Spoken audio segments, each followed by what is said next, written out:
दोस्तों स्वागत है आपका आज की क्लास में। आज हम करेंगे प्रश्नावली 1.4 को। इस एक्सरसाइज का पहला क्वेश्चन आपसे कह रहा है बताइए नीचे दी गई संख्याओं में कौन कौन परिमेय है और कौन कौन अपरिमेय। ठीक है, पहला क्वेश्चन है 2 माइनस रूट 5। अब आपको ये पता होना चाहिए कि परिमेय संख्याएं और अपरिमेय संख्याएं किस तरीके से बनती हैं। तो पहले उसको देखते हैं, उसके बाद हम करते हैं। देखिए, कभी भी पहले आपको ये याद रखना है, अगर मैं किसी भी परिमेय संख्या में अगर कोई परिमेय संख्या जोड़ूं, परिमेय संख्या, तो जो मुझे उत्तर मिलेगा वो मिलेगा परिमेय संख्या। ठीक है, अगर मैं किसी भी परिमेय संख्या में माइनस करूं परिमेय संख्या तो भी मुझे क्या मिलेगा, परिमेय संख्या मिलेगी। ठीक है, अगर किसी भी परिमेय संख्या में मैं भाग कर दूं या फिर गुणा कर दूं परिमेय संख्या में, ठीक है, परिमेय संख्या की, तो मुझे क्या मिलेगा, तब भी मुझे परिमेय संख्या मिलेगा। ठीक है, तो एक रूल तो ये है जिसमें परिमेय संख्या में परिमेय संख्या जोड़ो, घटाओ, गुणा करो, भाग करो, क्या आना है, परिमेय संख्या ही आनी है। दूसरी चीज, अगर किसी भी परिमेय संख्या में मैं जोड़ूं या घटाऊं कोई भी अपरिमेय संख्या, ठीक है, कोई भी अपरिमेय संख्या जोड़ूं या घटाऊं, आंसर क्या आएगा, अपरिमेय संख्या ही आएगा। ठीक है, ऐसे ही अगर किसी भी परिमेय संख्या में से मैं गुणा करूं या फिर भाग करूं अपरिमेय संख्या की तो मुझे मिलेगा अपरिमेय संख्या। ठीक है, तो ये रूल्स हैं, इनको अच्छे से याद करें। ठीक है, अपने माइंड में डालें, उसके बाद इसमें हम एक्सरसाइज को स्टार्ट करेंगे। तो पहला क्वेश्चन क्या कह रहा है, देखिए पहले का पहला पार्ट है 2 माइनस रूट 5।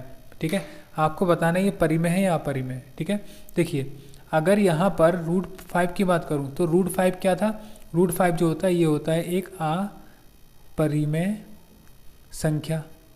ठीक है, अब मुझे ये बताइए ये रूट 5 क्या है, एक अपरिमेय संख्या है, और 2 क्या है, एक परिमेय संख्या है। ठीक है, यहाँ पर 2 क्या है, एक है परिमेय संख्या। तो यहाँ पर अगर मैं अब यहाँ पर क्या देखिए, एक है एक परिमेय संख्या, एक है अपरिमेय संख्या। अगर परिमेय संख्या में से अपरिमेय संख्या घटाऊं, ठीक है, यानी परिमेय संख्या में से मैं घटाऊंगा अपरिमेय संख्या, तो मुझे क्या मिलेगा, अपरिमेय संख्या मिलेगा। यानी कि इसका आंसर क्या आ जाएगा, ये क्या हो जाएगी, ये हो जाएगी आपकी अपरिमेय संख्या। ठीक है, पहली चीज क्या आ गई, अपरिमेय संख्या। ऐसे ही सेकंड पार्ट देखिए, सेकंड पार्ट आपसे कह रहा है 3 प्लस रूट 23 और माइनस रूट 23। तो देखिए यहाँ पर क्या होगा, जब इसको मैं खोलूंगा, ठीक है, ब्रैकेट से बाहर निकालूंगा तो 3 प्लस का रूट 23 माइनस रूट 23 आएगा, और यहाँ माइनस प्लस है तो आपस में कट जाएगा और क्या बचेगा, 3, जो क्या होगा, 3 क्या है, एक परिमेय संख्या। ठीक है, अगर आपको परिमेय और अपरिमेय संख्या नहीं पता है तो आपको चैनल के डिस्क्रिप्शन में लिंक डाल दूंगा, वहाँ से आप प्रश्नावली 1.1 देखेंगे, उसमें मैंने बहुत अच्छे से इंट्रो में बता रखा है। ठीक है, इसके बाद देखेंगे इसका हम third part. So third part में क्या कह रहा है, देखिए थर्ड पार्ट है 2 रूट 7 अपॉन 7 रूट 7। ठीक, इसमें क्या होना है, देखिए अगर लिखा है 2 रूट 7 अपॉन 7 रूट 7, तो देखिए रूट 7 से तो रूट 7 कटेगा और बचेगा 2 अपॉन 7, और 2 अपॉन 7 क्या है, एक परिमेय संख्या। ठीक है, क्योंकि ये p अपॉन q के रूप में है। इसके बाद देखेंगे इसका फोर्थ पार्ट। मेन हमारा ये चीज़ है, अगर आपने इसका ये बेस अच्छे से क्लियर कर लिया तो ये आपके लिए बहुत इजी हो जाएगा। देखिए नेक्स्ट है फोर्थ, 1 अपॉन रूट 2। ठीक है, अब यहाँ पर कौन सा रूल लगेगा, देखिए 1 जो है ना, 1 वो क्या है, 1 अपॉन 1 भी लिख सकते हैं इसको, तो ये कौन सी हो जाएगी, एक परिमेय संख्या हो जाएगी। ठीक है, ये 1 क्या है, एक परिमेय संख्या, और रूट 2 क्या है, एक है अपरिमेय संख्या। अब मुझे आप ये बताइए मैं भाग किस में कर, ये जो एक है परिमेय संख्या और रूट 2 है अपरिमेय संख्या, तो मैं एक परिमेय संख्या को अपरिमेय संख्या में क्या कर रहा हूँ, भाग। और जब भी हम परिमेय संख्या में गुणा करें चाहे भाग करें अपरिमेय संख्या की, तो क्या मिलता है, अपरिमेय संख्या। तो ये जो हो जाएगा 1 अपॉन रूट 2, ये क्या हो जाएगा, एक अपरिमेय संख्या। ठीक है, ये हो जाएगा आपका अपरिमेय संख्या। ठीक, इसका है फिफ्थ पार्ट। फिफ्थ पार्ट में आपसे कह रहा है 2 पाई। ठीक है, ये परिमेय है अपरिमेय ये बताना है। तो हम यहाँ पर देखिए हमारे पास पाई जो होता है वो होता है एक अपरिमेय संख्या। ठीक है, पाई एक अपरिमेय संख्या। तो जब पाई की मल्टीप्लाई 2 से करूं, 2 क्या है? एक परिमेय संख्या। जब परिमेय संख्या की गुणा करी जाती है अपरिमेय संख्या से, देखिए यहाँ लिखा है जब परिमेय संख्या की गुणा करी जाती है अपरिमेय संख्या से तो क्या मिलता है? अपरिमेय संख्या। तो ये जो होगा 2 पाई, ये क्या हो जाएगा? एक अपरिमेय संख्या हो जाएगा। ठीक है, और ये आपका क्वेश्चन नंबर 1 कंप्लीट हो जाएगा। ठीक है, इसके बाद देखेंगे हम क्वेश्चन नंबर 2 में आपसे क्या कह रहा है। देखिए 2 में कह रहा है निम्नलिखित व्यंजकों में से प्रत्येक व्यंजक को सरल कीजिए। आपको सरल करना है फर्स्ट, सेकंड, थर्ड, फोर्थ। इसके 4 पार्ट दे रखे हैं। देखिए फर्स्ट पार्ट कैसे करेंगे हम।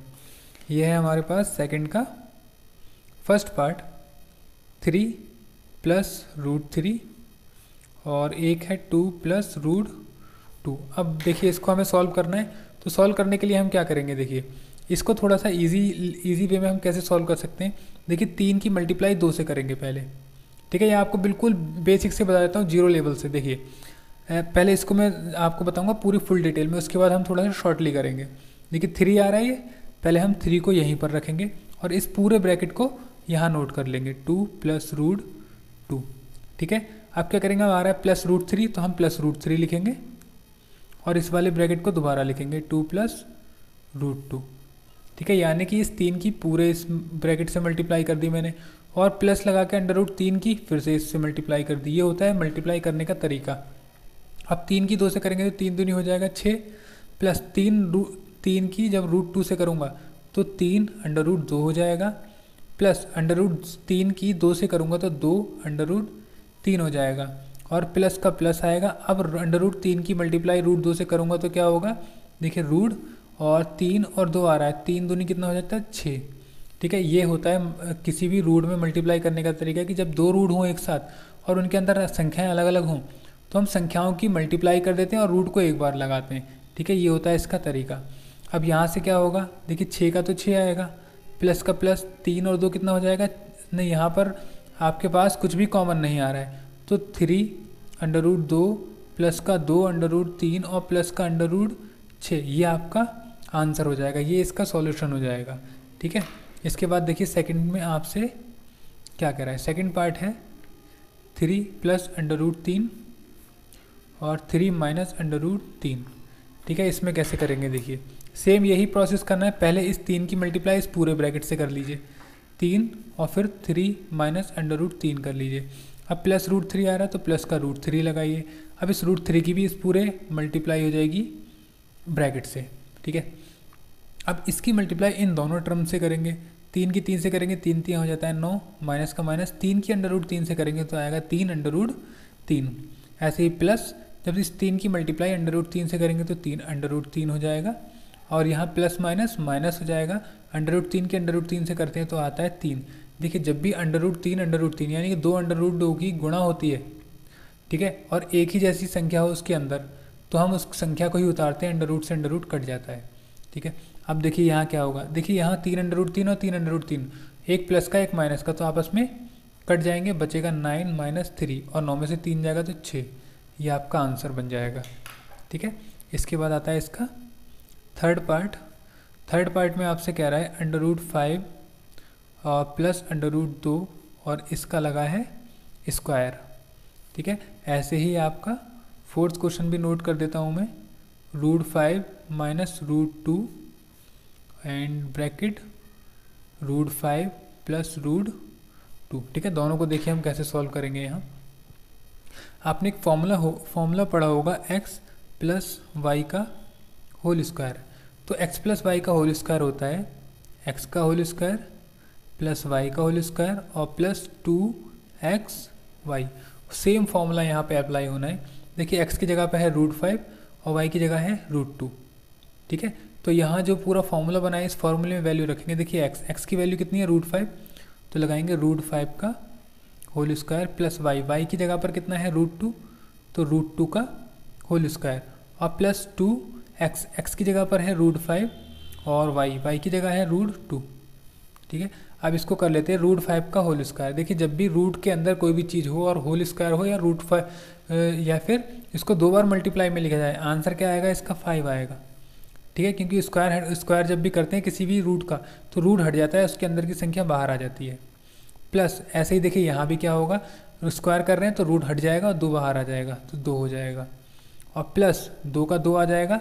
अब यहाँ क्या होगा, देखिए अंडर रूट आ रहा है लेकिन संख्याएं अलग अलग हैं, तो एक बार तो लगाएंगे हम अंडर रूट, और संख्याएं 5 दूनी हो जाएगा 10। ठीक है, अब ये 5 और 2 कितना होता है 7, प्लस 2 अंडर रूट 10, ये आपका आंसर बन जाएगा। ठीक है, देखिए फोर्थ क्वेश्चन में √5 की √5 से मल्टीप्लाई और √2 की √2 से। देखिए वैसे तो इसमें फॉर्मूला लग रहा है, फॉर्मूला कौन सा लग रहा है ये भी बता देता हूँ। अगर कहीं हो x माइनस का y और कहीं हो x प्लस का y, इसका जो आंसर आता है वो आता है x का होल स्क्वायर माइनस y का होल स्क्वायर। ठीक है, इसमें ये वाला फॉर्मूला अप्लाई हुआ है। ठीक है, और यहाँ जो हुआ है यहाँ पर ये वाला फॉर्मूला अप्लाई हुआ है। ठीक है, तो अब यहाँ पर क्या करेंगे, देखिए यहाँ पर देखिए ये जो हमारा ऊपर वाला क्वेश्चन है इसमें भी यही फॉर्मूला यूज़ हुआ है। देखिए 3 प्लस √3 3 माइनस √3, यानी कि अगर संख्याएं एक जैसी हों और साइन उनके अलग हों तो क्या करते हैं, पहली वाली का होल स्क्वायर कर दो और माइनस लगा के दूसरी वाली का, तो पहली वाली का होल स्क्वायर होगा 3 3 9। देखिए डायरेक्ट यहाँ पर आए इन दोनों स्टेप को छोड़कर, 3 3 हो गया 9 और इसका स्क्वायर करेंगे तो माइनस का 3 आ जाएगा, तो 9 में से 3 गया 6। ऐसे ही इस क्वेश्चन में करेंगे हम। ठीक है, देखिए कैसे करेंगे, √5 की √5 से कर लें या फिर √5 का होल स्क्वायर कर लेते हैं, क्योंकि यहाँ x का होल स्क्वायर है तो x बराबर कितना है √5 का होल स्क्वायर, माइनस का माइनस लगाया, y का होल स्क्वायर यानी कि √2 का होल स्क्वायर, तो इसका होल स्क्वायर आएगा 5 और इसका आएगा 2, क्योंकि स्क्वायर करते हैं तो रूट हट जाता है, अंदर की संख्या बाहर आ जाती है, और 5 में से 2 गया तो कितना आएगा 3। ठीक है, इसका आंसर आ जाएगा 3। तो इस तरीके से आपका क्वेश्चन नंबर 2 भी कंप्लीट हो गया। अब इसके बाद देख लेते हैं हम क्वेश्चन नंबर 3 में आपसे क्या कह रहा है। तो क्वेश्चन नंबर 3 के लिए क्या करेंगे, देखिए क्वेश्चन नंबर 3 में आपसे कह रहा है, यहाँ दिखा देता हूँ मैं आपको। ये कह रहा है यदि आपको याद होगा कि पाई को एक वृत्त की परिधि और उसके व्यास मान लीजिए d के अनुपात में परिभाषित किया जाता है, अर्थात पाई बराबर है c/d है। यह इस तथ्य का अंतः विरोध करता हुआ प्रतीत होता है कि पाई अपरिमेय है। इस अंतः विरोध का निराकरण आप किस प्रकार करेंगे। देखिए बेटा, इस क्वेश्चन में पहले आप देखेंगे, समझिएंगे कि क्या कहना चाह रहा है। अगर मैं एक वृत्त ले लूँ, ठीक है, मान लीजिए कि मैंने एक वृत्त ले लिया, ये यहाँ पे मैं वृत्त ले लेता हूँ, ये देखिए ये एक वृत्त है। ठीक है, अब वृत्त में व्यास क्या होता है, व्यास होता है एक परिधि से दूसरी परिधि तक की दूरी, और वो कहाँ से होकर जाए, इसके सेंटर O से होकर जाए। ठीक है, और यहाँ पर जो आपका ये है व्यास, ठीक है, व्यास क्या होता है, व्यास इसको D से दिखाया गया है, ये होता है पूरा व्यास, और ये C क्या होता है, C होता है इसका परिधि। ठीक है, अब परिधि क्या होती है, परिधि जो होती है वो ये पूरी दूरी होती है, यहाँ पर ये वाली जो पूरी दूरी है ये होती है इसकी परिधि। और आपसे क्या कह रहा है, कह रहा है कि जो पाई बराबर दे रखा है हमें, वो दे रखा है C/d। अब इसका अंतः विरोध का निवारण करना है हमें। तो देखिए निवारण कैसे करेंगे, पाई बराबर C/d है। अब मुझे ये बताइए, पाई बराबर जो होता है वो जो मानते हैं हम वो 22/7 मानते हैं, है ना, ये माना हुआ है ये। तो पाई क्या है, एक अपरिमेय संख्या है ना, ये क्या है, अपरिमेय संख्या, और 22/7 क्या है, एक परिमेय संख्या है। ठीक है, अब परिमेय संख्या और अपरिमेय संख्या कभी भी आपस में बराबर नहीं होती हैं। ठीक है, कभी भी आपस में बराबर नहीं होती हैं। ऐसे यहाँ पाई बराबर C/d है। ठीक है, अब यहाँ पर अगर बात करूँ पाई बराबर C/d, तो C का जो C क्या है, सर्कमफ्रेंस यानी कि इसकी परिधि। अब परिधि होती है 2πr बटे में d क्या होता है इसका व्यास, और व्यास क्या होता है 2r, ये होता है इसका व्यास। ठीक है, अब देखिए यहाँ पर क्या होगा कि पाई बराबर कितना है, इतना दे रखा है सारा, तो यहाँ पर हम देखेंगे, देखिए अब पाई बराबर जो C/d की बात कर रही है, ये कब बराबर होगा, ये जब बराबर होगा जब C या D में से कोई भी एक संख्या अपरिमेय होगी। क्योंकि जब मैंने आपको अभी रूल बताया था ये वाला, तो इसमें दे रखा था कि अपरिमेय संख्या की गुणा करें, भाग करें, प्लस करें चाहे माइनस करें अपरिमेय संख्या से, तो अपरिमेय संख्या ही आती है। ठीक है। तो अपरिमेय संख्या इसको पाई को करने के लिए हमें क्या करना पड़ेगा, सी और डी में से क्या करना होगा, किसी एक को अपरिमेय होना जरूरी है, यानी कि सी या डी में से कोई एक अपरिमेय संख्या होगी। ठीक है, जो कि सी या डी में से कोई एक अपरिमेय संख्या होगी, तभी ये क्या हो सकती है, कंडीशन फॉलो हो सकती है। अब देखिए यहाँ से ये भी हो सकता है, 2 से 2 जाएगा, आर से आर जाएगा, पाई बराबर पाई आ जाएगा, यानी अपरिमेय संख्या बराबर अपरिमेय संख्या आ जाएगी। ठीक है, तो ये आपका आंसर हो जाएगा क्वेश्चन नंबर 3 का।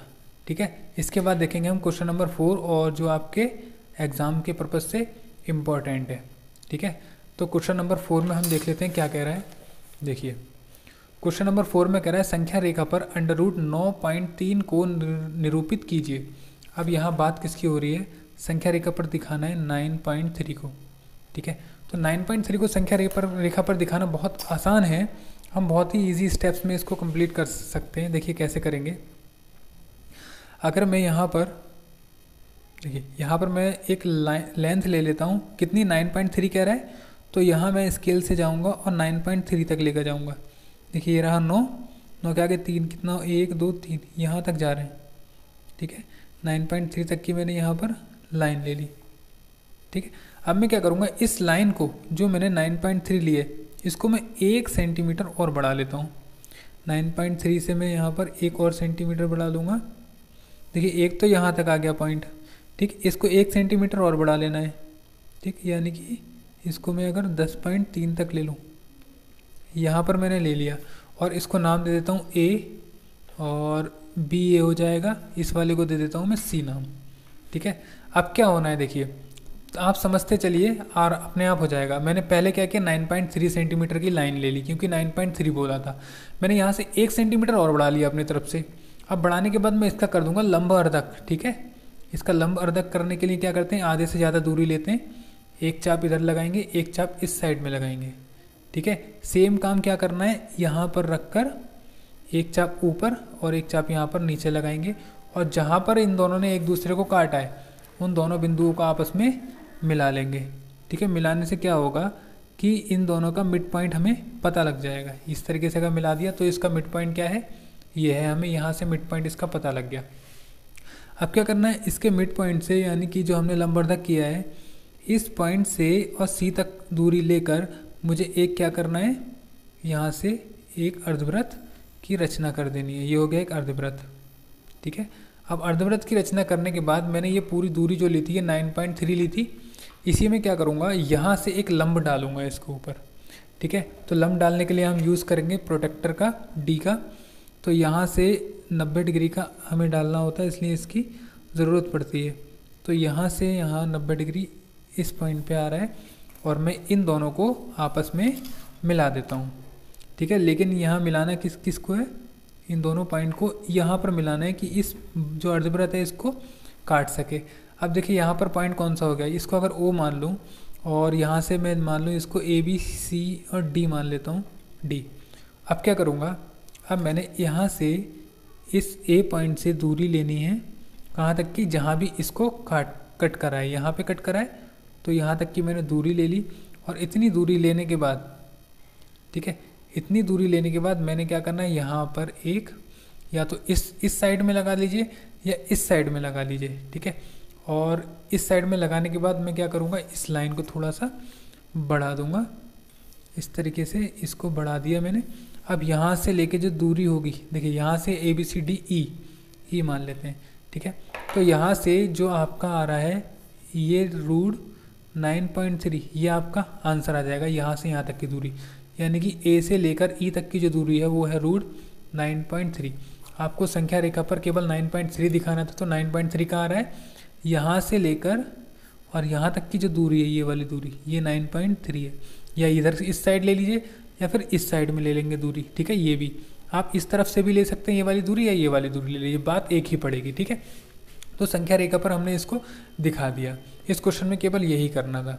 ठीक है, इसके बाद आपका क्वेश्चन आ रहा है 5वां। ठीक है, 5वें क्वेश्चन में आपको क्या करना है, ये देखिए 5वें में आपसे कह रहा है कि निम्नलिखित के हरों का परिमेयकरण कीजिए। इनके हरों का परिमेयकरण करना है, तो वो करने के लिए हम क्या कर सकते हैं, देखिए इजी है क्वेश्चन, ठीक है। आपका फर्स्ट पार्ट है, आपसे कह रहा है 1/√7, इसका परिमेयकरण करना है, ठीक है। तो यहाँ पर हमें करना है परिमेयकरण के लिए। देखिए परिमेयकरण अगर किसी का भी करना है, ठीक है, जरूरी नहीं है इसी का करना है, जो भी नंबर आपको दे उसका करना है।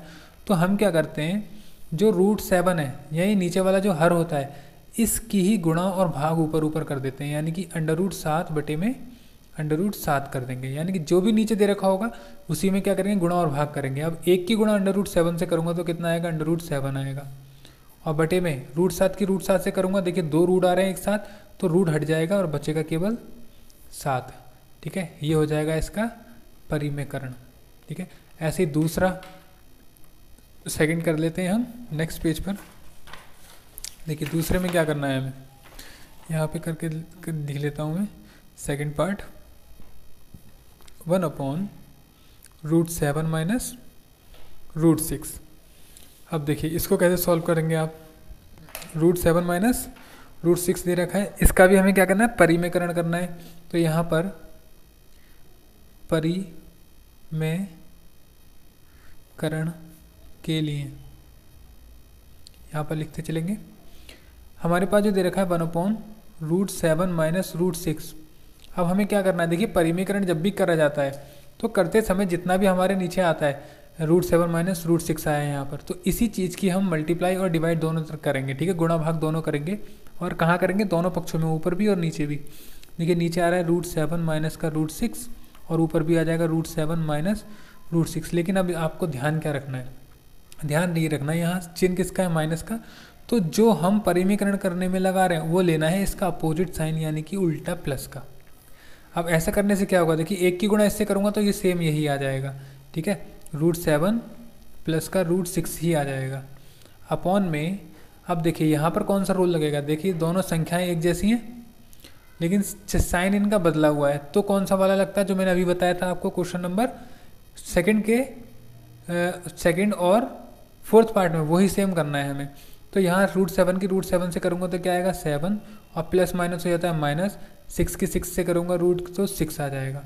तो मेरे पास क्या बचेगा, यहाँ पर बचेगा, यहाँ लिख देता हूँ, बचेगा √7 प्लस का √6 अपॉन में 7 में से 1 गया तो, सॉरी 7 में से 6 गया तो 1 बचेगा। तो ये जो बन जाएगा, ये बन जाएगा √7 प्लस का √6, ये आपका आंसर हो जाएगा, ये इसका परिमेयकरण हो जाएगा, ठीक है। इसके बाद हम देखेंगे नेक्स्ट पार्ट, और इसमें क्या कह रहा है, देखिए यहाँ पे आपसे कह रहा है थर्ड पार्ट है ये, 1/√5 और प्लस √2, इसका परिमेयकरण करना है, ठीक है। अब देखिए परिमेयकरण कैसे करेंगे, यहाँ हमको दे रखा है 1/√5 प्लस √2, तो मल्टीप्लाई हम किससे करते हैं, मल्टीप्लाई करते हैं इसी के उल्टे साइन लेकर, इसी नंबर से, यानी √5 माइनस √2 लिया जाएगा, और ऊपर भी यही आएगा √5 माइनस √2। अब 1 से मल्टीप्लाई इसकी करेंगे तो सेम चीज़ आ जाती है, √5 माइनस √2 अपॉन में, यहाँ पर उल्टा हो जाता है, √5 की √5 से होगी तो 5 आ जाएगा, प्लस माइनस माइनस आएगा, √2 की √2 से होगी तो 2 आ जाएगा, ठीक है। तो बचेगा यहाँ पर √5 माइनस √2 अपॉन में 5 में से जब 2 जाएगा तो 3, ठीक है, ये इसका आंसर हो जाएगा। या इसको सही करके हम ऐसे भी लिख सकते हैं 1/3 और √5 माइनस √2, ठीक है, ये भी हम इसको लिख सकते हैं। इसके बाद देखिए लास्ट है आपका, इसमें आपसे क्या कह रहा है, इस प्रश्नावली का लास्ट क्वेश्चन है, आपको बोल रखा है कि 1/√7 माइनस 2, इसका परिमेयकरण करना है, ठीक है। तो आसान है, इसमें भी क्या करेंगे, √7 माइनस 2 दे रखा है, गुणा कर लेंगे किससे, नीचे वाली संख्या से, और साइन बदल देंगे, √7 प्लस का 2, और यहाँ भी √7 प्लस का 2, ऊपर 1 है तो मल्टीप्लाई करेंगे सेम आ जाएगा √7 प्लस 2, नीचे √7 की √7 से करेंगे तो 7 आएगा, प्लस माइनस माइनस होगा, 2 दूनी 4 हो जाएगा। अब बचेगा √2 प्लस का 2 अपॉन में 3, ठीक है। तो हम इसको यहाँ भी छोड़ सकते हैं, और या फिर हम 1/3 और √2 प्लस का 2 यहाँ भी छोड़ सकते हैं। सॉरी यहाँ है √7, ठीक है। तो यहाँ √7 लगाएंगे आप और ये आपका आंसर हो जाएगा, ठीक है। सो आई होप आपको प्रश्नावली पूरी समझ में आ गई होगी। अगर समझ में आई है तो वीडियो को लाइक और चैनल को सब्सक्राइब जरूर करें। अगर आप मेरे चैनल पर नए हैं तो मेरे चैनल पर प्लेलिस्ट को जाकर आप चेक कर सकते हैं। आपको 9th 10th का आपको अच्छे से सारे लेसन्स दे रखे हैं, वो आपको क्लियर हो जाएंगे, ठीक है। सो मिलते हैं अब नेक्स्ट पार्ट में। Thanks for watching.